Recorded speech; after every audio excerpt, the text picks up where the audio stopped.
evening, friends. This is David Warren, and I welcome you to another segment of The Unknown Presidents.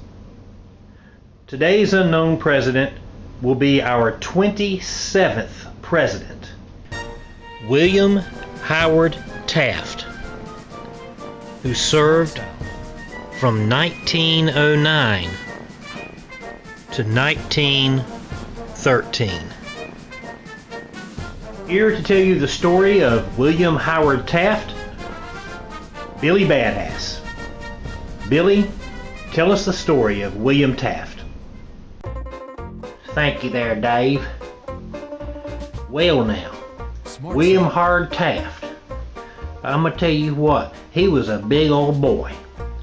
He was the biggest of our presidents, and while he was president, he crushed the scales at a whopping 355 pounds.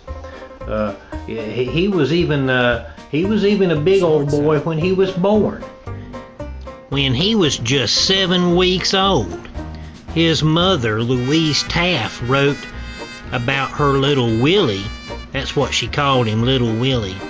She said that he's very large of his age and he grows fat every day. He has such a large waist that he can't wear any of the dresses that are made with belts.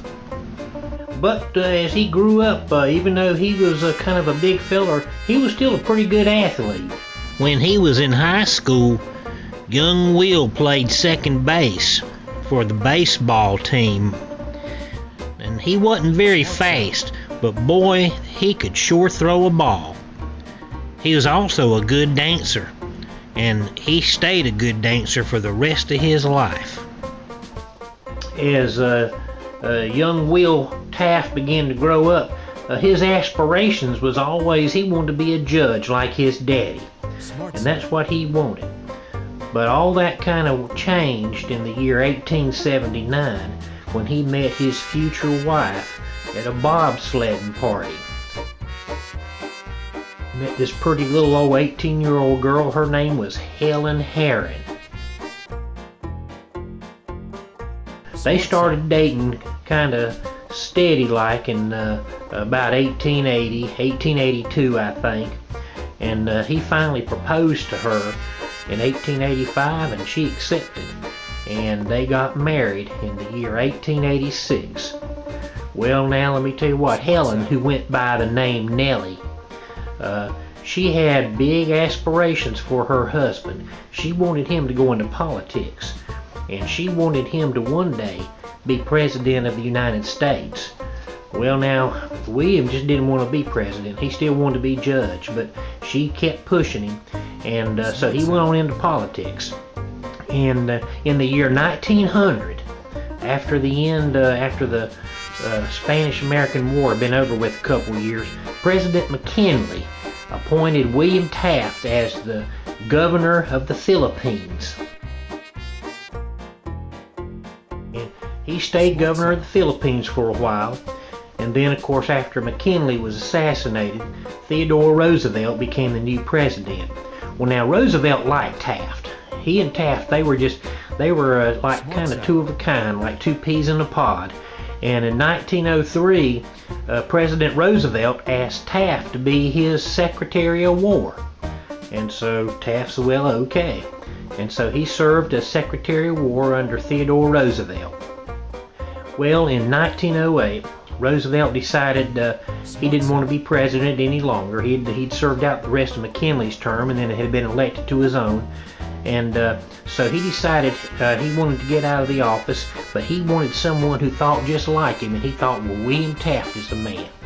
And so he helped William Taft in the election of 1908, and William Taft was elected the President of the United States. And so he became the new president on March the 4th of 1909. The day William Howard Taft was inaugurated president and took over from Theodore Roosevelt, he and Roosevelt were the best of friends. But that didn't last long. Yeah, William Howard Taft, he was a jolly feller. He had a great sense of humor. One time while giving a speech as president, someone threw a cabbage at him. And he just picked that cabbage up and said, "Well, I see one of my adversaries has lost his head." As it turned out, Taft didn't do all the things that Roosevelt wanted him to do. And Taft was not happy at all as president. He just didn't like being president. He kind of lost his jolly sense of humor, and he became very sullen, kind of short-tempered with people, and you didn't want to make him mad because he's a big feller. And I tell you what, he was so big that he got stuck in the White House bathtub. And it took 6 men to pry him out of there. Yes, sir, it took 6 of them boys to haul him out of there. So they constructed a new bathtub big enough to hold William. In fact, it was so big that 4 normal-sized men could fit in it. Take a look and you'll see what I mean.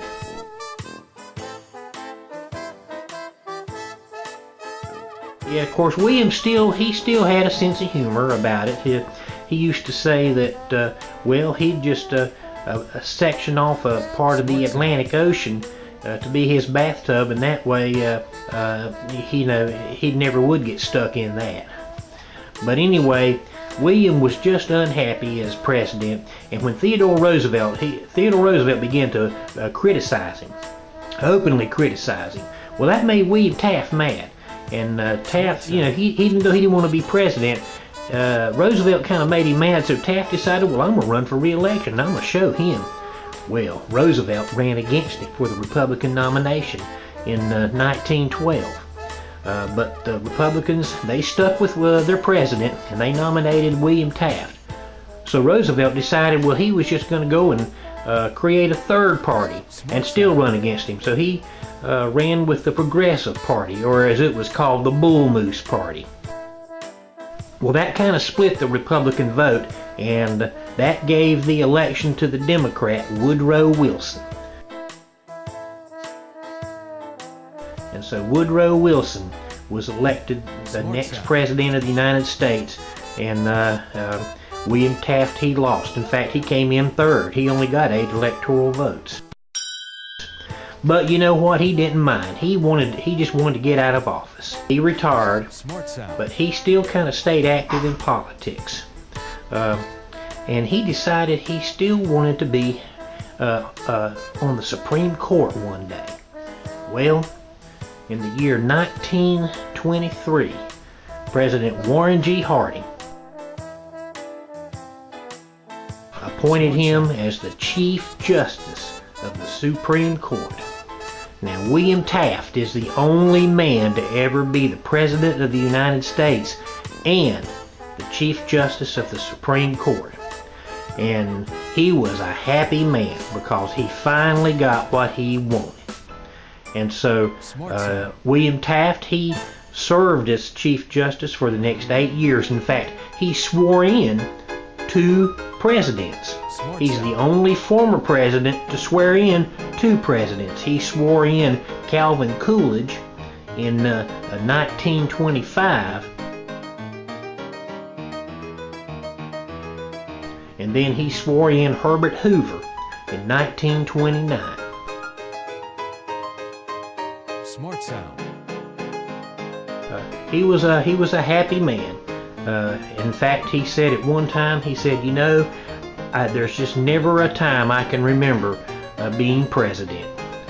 When former President Taft became the Chief Justice of the Supreme Court, he got his sense of humor back and he was jolly once again. Here he is with his wife, Nell.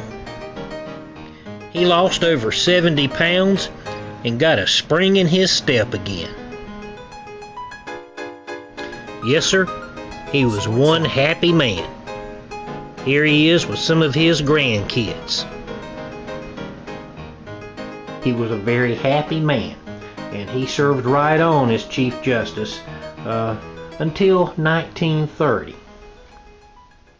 Because of his declining health, Chief Justice Taft retired on February 3rd of 1930.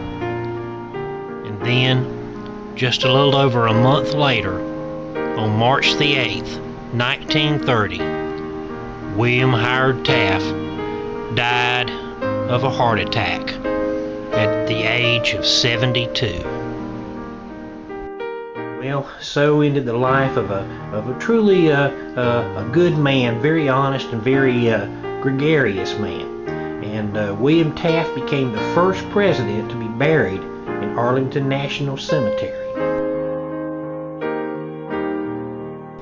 His wife lived on for a number of years after him, and Nellie herself, she died in 1943.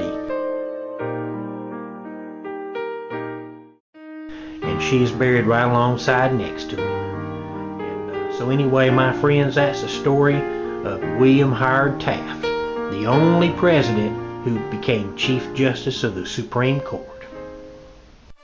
Excellent job, Billy. Thank you. Well, there you have it, my friends, the story of William Howard Taft, the only president who also became Chief Justice of the Supreme Court. We'll be back later in the week with another unknown president. Until then, this is David Warren. Back to you, Wolf. Smart Sound.